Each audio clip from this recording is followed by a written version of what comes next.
aprendió valiosas lecciones de esta pareja. Seremos implacables y fanáticos. No pediremos ni capacidad ni inteligencia.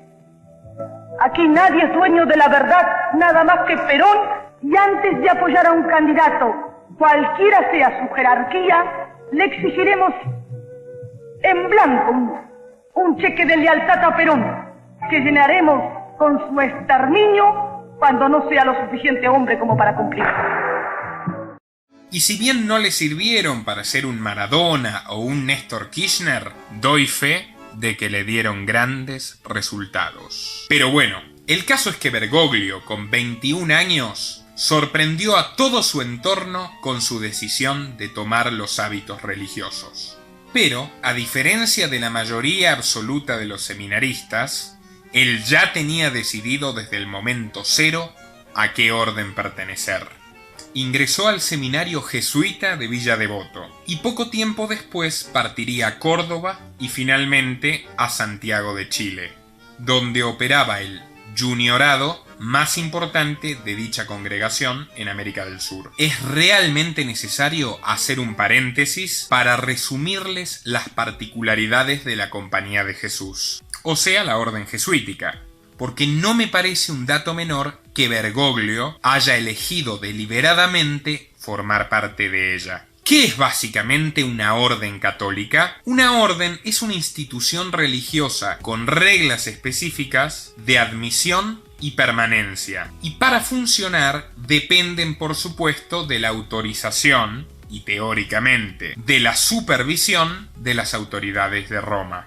Pero el caso de los jesuitas es emblemático, porque esta antigua congregación ha desobedecido y enfrentado en numerosas ocasiones a las autoridades del clero, y sin embargo llegó a ser, al día de hoy, la mayor de las docenas de órdenes católicas que existen. Tanto en número de integrantes, puesto que cuenta con casi 20.000 curas alrededor de todo el planeta, como en patrimonio económico y empresarial y, por supuesto, poder político. ¿Cómo se llega a ser jesuita? Bueno, el proceso de iniciación no es nada diferente al de las grandes logias masónicas. Y ya lo verán, esta no es la única coincidencia. El primer paso para acceder a la membresía se denomina discernimiento vocacional y es la puerta de entrada a esta próspera corporación. A diferencia de otras órdenes, quien quiere ingresar en la Compañía de Jesús debe acudir primero a un miembro consumado, o sea, a un maestro jesuita, para que lo prepare y en última instancia avale o rechace su candidatura. Todo postulante para empezar debe contar con estudios secundarios y experiencia laboral previa. Y de hecho, la gran mayoría de los que finalmente sortean esta etapa son profesionales universitarios o hijos de políticos, empresarios o científicos relevantes o sacerdotes provenientes de otras órdenes menos aventajadas. Y el proceso de aprendizaje de los postulantes es bastante arbitrario, ya que puede durar semanas, meses o incluso años. Todo esto se rige a través de un plan de candidatos que a su vez es sometido parcial o totalmente a una estricta reserva. Entre otras instancias, incluye intensos cuestionarios o interrogatorios sobre la vida personal del candidato. Y si al final de esta rigurosa supervisión el maestro jesuita avala a su aprendiz, éste deberá realizar un examen psicológico y superar una entrevista con el superior provincial, o sea, la máxima autoridad de los jesuitas en su región geográfica. Pero a ver, ¿por qué si es tan complicado y engorroso, tanta gente quiere ingresar a esta congregación? Veamos. La Compañía de Jesús fue fundada en 1529 por Íñigo López de Loyola, un militar español que se había destacado al servicio del emperador Carlos V, primero de España, en el combate contra la rebelión navarra. Íñigo, que firmaba sus cartas como «pobre de bondad», pertenecía a una familia de la aristocracia vasca y según el propio historiador jesuita Pedro de Rivadeneira mantuvo una relación cercana al poder político desde su más temprana infancia. A los 15 años de edad ingresó a las Cortes de Castilla como asesor del consejero y contador real Juan Velázquez de Cuéllar. 10 años más tarde, al morir su protector, comenzó a trabajar para el duque de Nájera y bajo sus órdenes y las del emperador, luchó en la batalla de Pamplona, donde resultó gravemente herido en una pierna. Luego de la recuperación, cambiaría las armas por la sotana, siendo la Iglesia Católica de aquel entonces una suerte de gobierno transnacional que recientemente había dividido al mundo entero en dos partes a través del célebre Tratado de Tordesillas. Durante sus estudios religiosos con los dominicos, Íñigo terminó preso por razones poco claras y entonces escapó de España para dar clases en la renombrada Universidad de París, donde logró una gran influencia sobre sus alumnos a través de los autodenominados ejercicios espirituales. Pocos años más tarde cambió su nombre por Ignacio, aduciendo que Ignacio, Ignatius en latín, era un nombre mucho más difundido en todo el continente. Y entonces viajó a Londres primero y luego a Ámsterdam, que era entonces la capital financiera del mundo.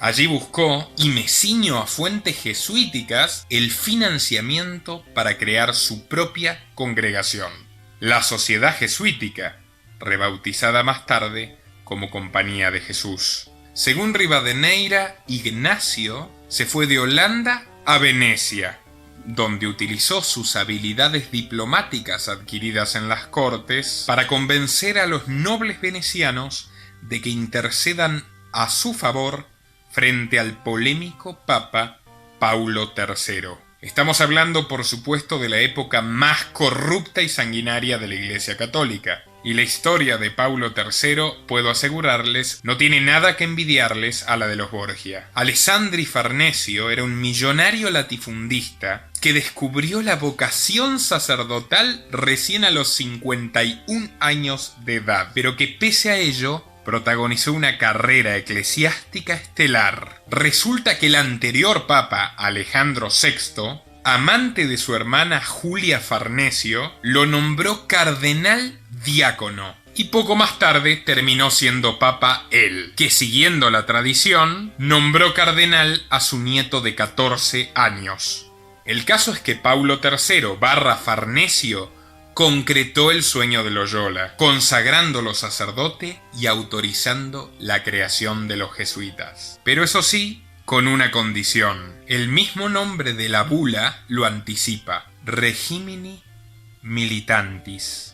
La orden jesuítica nació como un lobby político-militar para defender al papado de sus enemigos. A partir de semejante éxito, el general Loyola jugó un papel protagónico en el Concilio de Trento, un evento histórico muy importante donde la Iglesia Católica reunió fuerzas para lo que luego serían las sanguinarias guerras contra la amenaza protestante. Durante aquel periodo, Loyola tejió una red de contactos poderosísimos entre la nobleza europea, obteniendo la protección ni más ni menos que de la Casa de Habsburgo.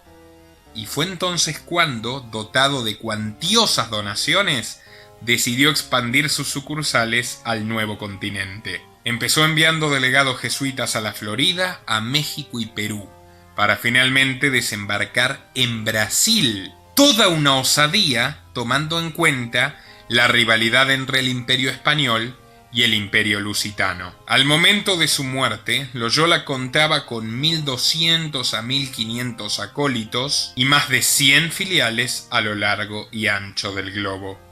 Desde entonces, los herederos de San Ignacio se mantuvieron fieles a su legado de intrigas palaciegas y polémicas de todo tipo, de las cuales citaré a continuación solo algunas de ellas. En 1758, los jesuitas fueron expulsados del Imperio portugués, acusados, entre otras cosas, de fomentar la piratería. 5 años más tarde, Luis XV los echó de Francia, luego de demostrar que efectivamente habían malversado fondos en su contra. Para 1767 fueron expulsados de los territorios de la corona española, que además confiscó sus valiosísimas propiedades. En España se los vinculó al motín de Esquilache, una enorme rebelión popular contra el rey Carlos III, y se los acusó, con justa causa no lo dudo, de articular una red de poder paralelo en las colonias.